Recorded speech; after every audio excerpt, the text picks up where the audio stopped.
Hi Sagittarius, I'm Anisha. To know more about my work, you may visit my website www.tarotbyanisha.com. For those of you who are seeking deeper clarity, be it in your love lives or your work lives, for a personal consultation, you may write to me at tarotbyanisha@gmail.com.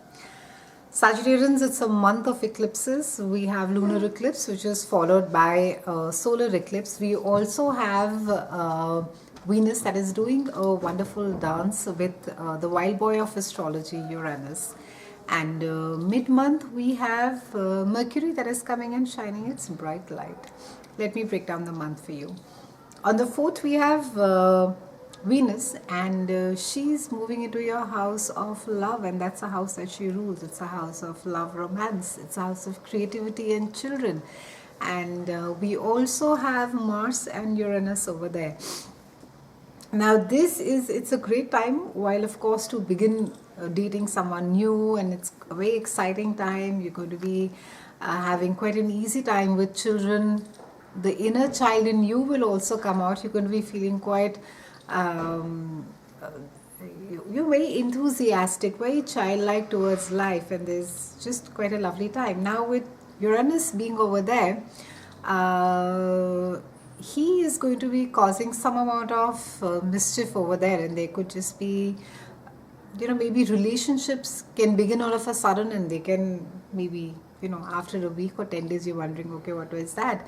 So try not to sort of rush and commit during this time, especially for those of you who are beginning a new relationship, who just start dating as of now. Try not to commit too early, and try not to be too impulsive or rash during this time.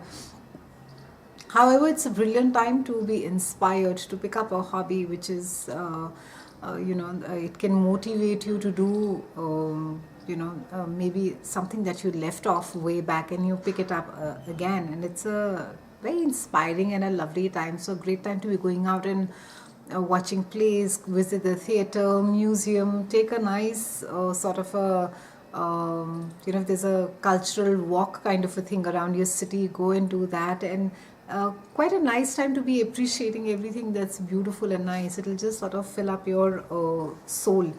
It is with Uranus being over there, it's also a time to not to jump to conclusions or make your own assumptions as well, as far as love relationships are concerned.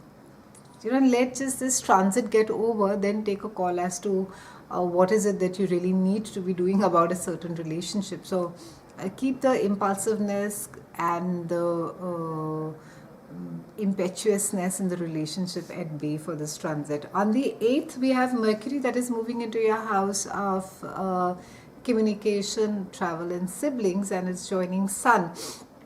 Now, you'll find during this transit, you'll find it very hard to slow your mind out. Your thoughts will be jumping from one thought to another thought, and it's quite it's literally as if your mind is going to be on a treadmill during this time. So try to sort of calm yourself down a bit, and also it isn't a good time to be dealing with long-term projects or with big projects, or with projects that require a lot of detail, because your mind is just not going to be settling down. So try and do small things at a time, wherein that it requires lesser of attention span over there. Things which really require minute detail and are there for a long duration, sort of try and not take them up now during this transit. However, it's a good time to be learning something new. It's a good time to be starting a new project.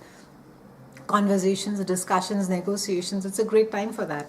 On the 11th, we have a powerful lunar eclipse that is there in your house of spirituality and expansion of the mind. And eclipses normally last, the effect of it lasts 6 months post the eclipse that occurs. So for you, it's a time wherein you are going to be feeling more connected with your inner self, and you're going to be leaning more towards spirituality.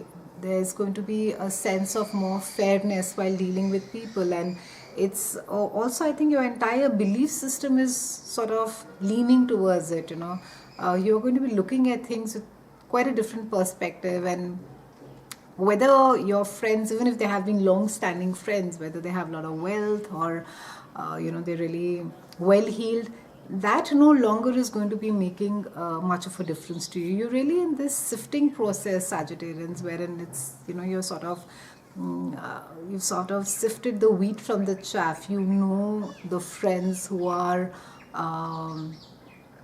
genuine, who are authentic, who are there for you, and you will be drawn more to them. It's just like that inner recognition, or when you understand and when you seek authenticity, you automatically attracted to yourself. And with, of course, the mental growth as well, there is an expansion of the mind, and you're going to be looking at things more holistically, more expansively. There's not just sort of looking at them from one perspective.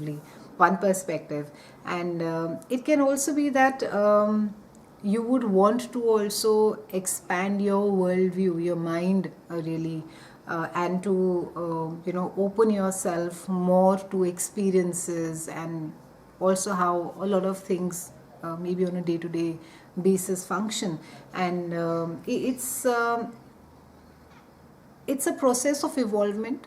And try sort of not to take it too seriously and think that, oh, now I'm entering the spiritual phase and I need to be giving this up and I need to be entering that.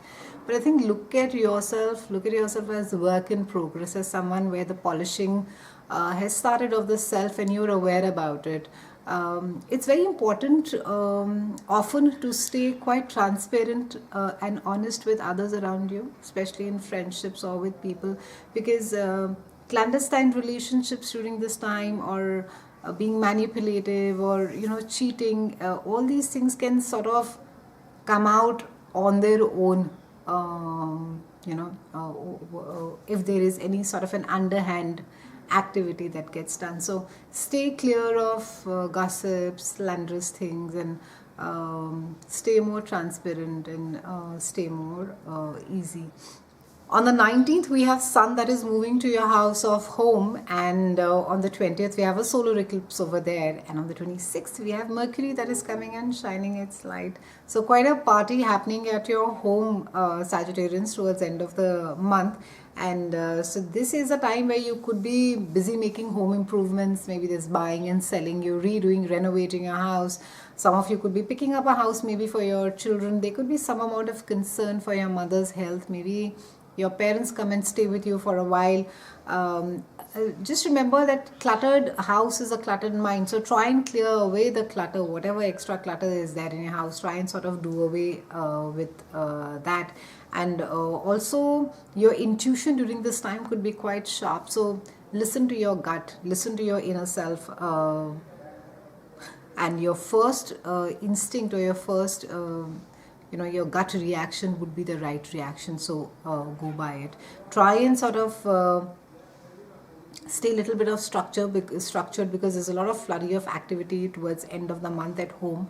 And so try and sort of, if you travel a lot, try and stay towards from 19th onwards, try and see that you're spending more time at home, about maybe some stuff that could come up and it may require your attention.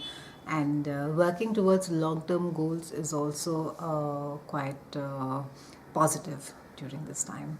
It's been a pleasure speaking with you, Sagittarians. I'll see you again soon, and thank you so much for watching.